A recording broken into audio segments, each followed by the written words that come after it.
You ever have one of those mornings where you wake up and just know your day's about to get weird? Yeah, that was me bolting upright before sunrise because I heard shrill laughter coming from my backyard. Not the usual birds, not a busted sprinkler, but full-on party laughter so loud it felt like a bad joke aimed straight at my last nerve. My phone buzzed neighbor texting. Your pool is full of women in white dresses and pink sashes. Is this your party? Or did the HOA finally lose its mind? I barely had my robe on before I made it to the window, and honestly, I laughed for half a second, then felt my stomach drop. There was Karen Queen of the HOA, wearing a veil, floating on a giant inflatable swan right in the middle of my pool, with at least 20 of her bridal shower guests splashing and giggling like they'd rented a resort. It was surreal champagne flutes sparkling in the morning sun, DJ set up by my shed, the kind of scene that makes you think you're still dreaming. But nope, I spotted extension cords snaking out of my outdoor outlets, powering their speakers and that blasted DJ table. That was the moment the absurdity snapped into something else, because this wasn't just trespassing, it was Karen and her army stealing my sanctuary. I'd spent 3 summers building that space, sweating through every inch. Now, I'm barefoot, fuming, stuck between calling the cops or turning the sprinklers on, but every option felt too small for the audacity staring me in the face. Karen noticed, mewed like we were besties at a barbecue, yelling over the music that the HOA reserved your pool this morning, my venue canceled last minute. I knew you wouldn't mind, then pops another bottle. My hands went cold, steady, just like before a tough negotiation at work. Right there, I decided no yelling, no begging I was going to plan. As her guests kept decorating, laying out food on my counters, traipsing through my house to use my bathroom, I just stood there, stone-faced, eyes soaking in every detail, every step etched deeper into my memory. You know that feeling when you realize the humiliation is real, and you've got nothing but patience left to weaponize? That was me, standing still, clocking every infraction. Then my eyes landed on these 2 giant blue dye packet stuff I'd ordered weeks back for a charity event prank, never used. And suddenly, I knew what had to happen, but not yet. Patience, I told myself, would turn this into something unforgettable. So I went inside, fired up my laptop, pulled up the HOA bylaws, screenshotting every clause about trespassing and misuse. Sent a quiet text to a buddy on city council about noise at sunrise.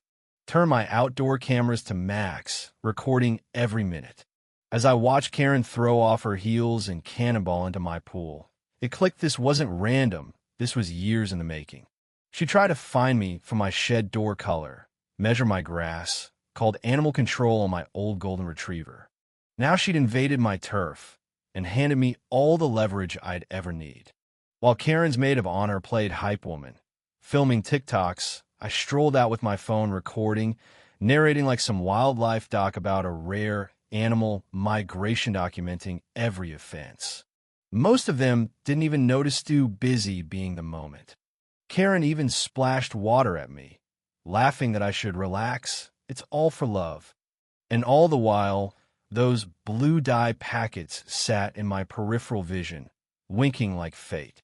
My anger wasn't hot anymore. It was focused, sharp, cold.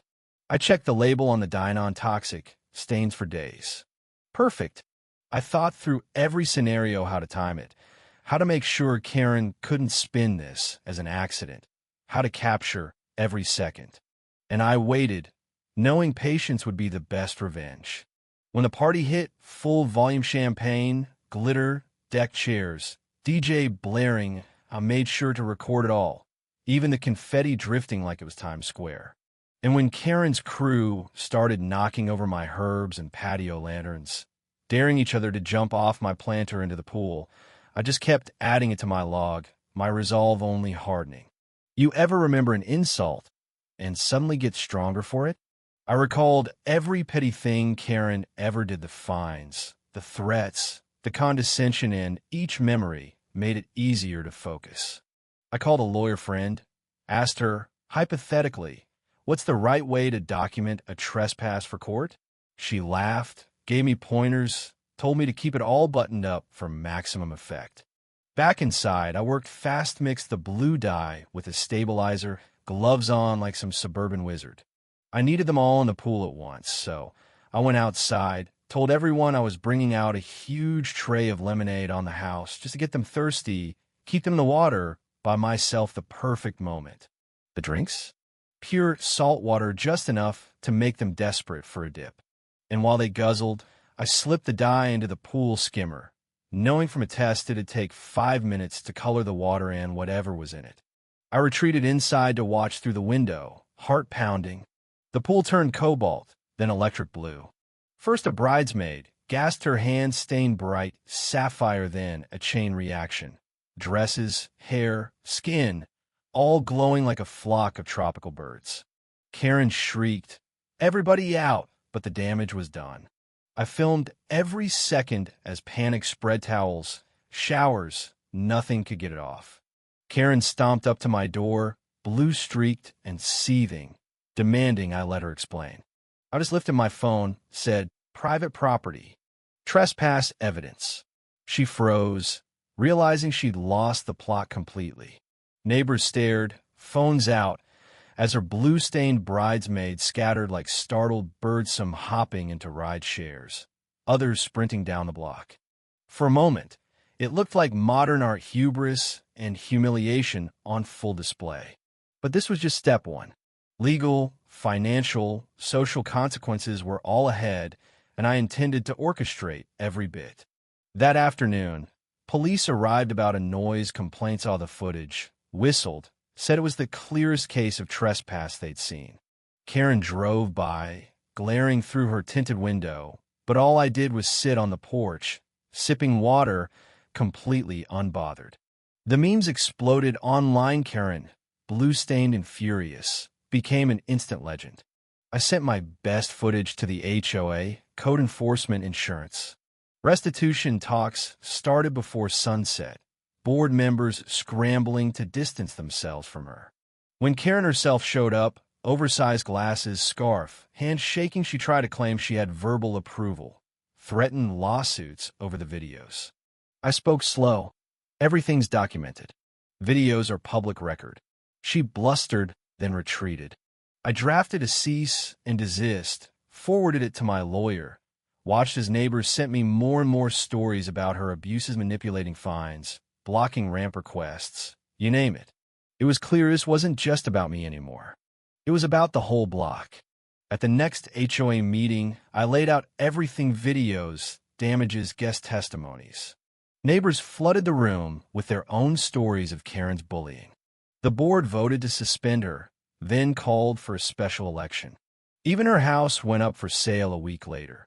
And as she packed her SUV, there was no triumph left, just relief, like the end of a long siege. The aftermath was quieter, lighter. The pool lost its electric blue, but gained something else: became the heart of block parties. No more threats or fines. I joined a new board, wrote up bylaws for fairness, transparency, community projects. The joke now was watch out for the blue dye, but said with a smile, as if we'd all survived something together. People ask if I regret anything. Not a chance. That morning I could have yelled, could have called the cops, could have started a war. But patience and documentation did what anger never could: turn humiliation into leverage, and leverage into change. If there's one thing I hope folks take from my story, it's that you don't have to be loud to win. Sometimes you just need to be patient, be thorough, and know when to strike. So let's hear it. Where do you stand?